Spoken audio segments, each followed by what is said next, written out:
ఇక్కడున్న తల్లిదండ్రులు పిల్లలందరూ ఒక విషయం గుర్తుపెట్టుకోవాలి. మహిళల్ని గౌరవించాల్సిన బాధ్యత మనందరిపైన ఉంది. తెలుగు వాడక భాషలో కొన్ని పదాలు వాడతారు. అది నేను ఎప్పుడైనా బాధ కలుగుతుంది. మహిళల్ని కించపరిచే విధంగా వాడతారు. గాజులు తొడుక్కున్నావా, చీర కట్టుకున్నావా, అమ్మాయిలాగా ఏడవద్దు, అమ్మాయిలాగా వివరించదనే ఇంట్లో వాడక భాషలో ఈ పదాలు వాడతాం.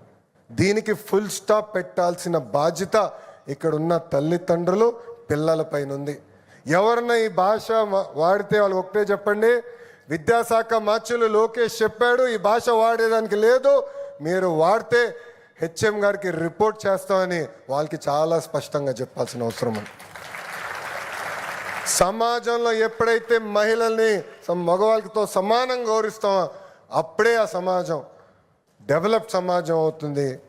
ఇతర దేశాల కన్నా అగ్రస్థానంలో మనం నిలబడతాం.